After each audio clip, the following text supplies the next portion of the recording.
بسم اللہ الرحمن الرحیم۔ بخاری شریف کی حدیث نمبر 391، 392 اور 393،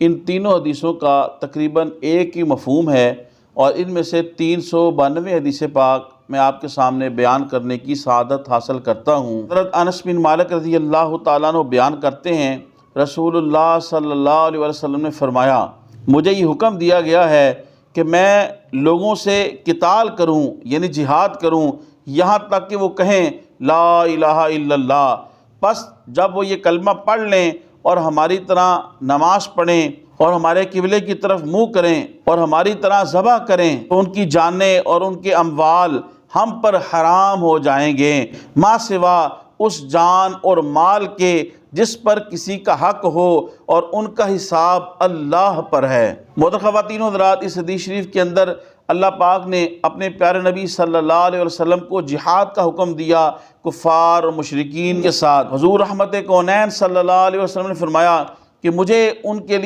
کے ساتھ اس وقت تک جہاد کرنے کا حکم دیا گیا جب تک کہ وہ لا الہ الا اللہ نہ کہہ لیں، یعنی اس سے مراد پورا کلمہ ہے لا الہ الا اللہ محمد الرسول اللہ، یعنی اللہ تبارک و تعالیٰ کو وحدہ لا شریک مانیں اور محمد صلی اللہ علیہ وسلم اللہ کے آخری رسول ہیں۔ جب سے مسلمانوں کے اندر جذبہ جہاد اور شوق شہادت ختم ہوتا چلا جا رہا ہے اور ہم جہاد سے اور شوق شہادت سے پیچھے ہٹتے چلے جا رہے ہیں، تو ہم دنیا کے اندر من حیث القوم اور من حیث الامت جو ہے ہم ذلیل رسوا ہو رہے ہیں۔ آج آپ دیکھ لیں ہر جگہ کے اوپر مسلمان پس رہا ہے، اس کی وجہ یہ ہے کہ ہمارے اندر وہ غیرت ایمانی نہیں رہی، اور وہ ہمارے اندر وہ جذبہ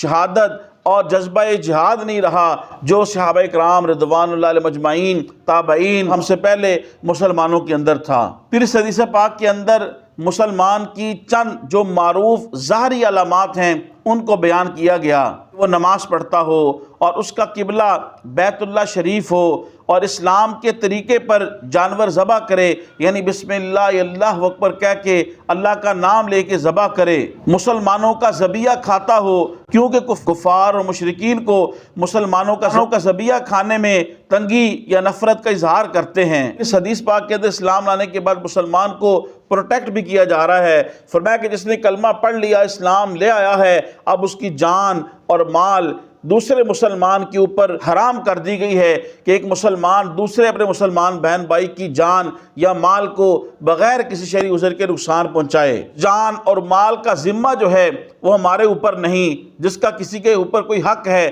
یعنی اگر کسی نے کسی کو قتل کیا ہے ناحق، اور قصاصاً جو ہے وہ اس کو قتل ضرور کیا جائے گا، یا پھر یہ ہے کہ وہ رسا اس کو معاف کر دیں، پھر وہ اللہ سے بھی معافی مانگے۔ کہ اسلام لانے اور مسلمان ہونے کی ایک واضح نشانی یہ ہے کہ وہ بیت اللہ شریف کی طرف منہ کر کے نماز پڑھتا ہو۔ بیت اللہ شریف کی طرف منہ کر کے نماز پڑھنا یہ نماز کی شرائط میں سے شرط ہے کہ نماز شروع کرنے سے پہلے نمازی کا منہ جو ہے وہ بیت اللہ شریف کی طرف ہونا چاہیے۔ اب جو مکہ المکرمہ کے اندر رہتے ہیں اس کے لیے عین کعبہ کی طرف منہ کرنا اور چہرہ کرنا یہ لازمی اور فرض ہے، اگر اس کے لیے ممکن ہو۔ اگر وہ ایسی جگہ کے اوپر ہے کہ بیت اللہ شریف اور اس کے درمیان آڑ ہے اور اس کے لیے عین کعبہ کی طرف منہ کرنا جو ہے وہ اس کی تحقیق کرنا ممکن نہیں ہے، تو پھر اس کے لیے بھی حکم ہے کہ وہ جہت کعبہ اور سمت کعبہ کی طرف منہ کر کے نماز پڑھے، تو اس کی بھی نماز ہو جائے گی۔ اور جب مکہ المکرمہ کے علاوہ رہتے ہیں ان کے لیے عین کعبہ نہیں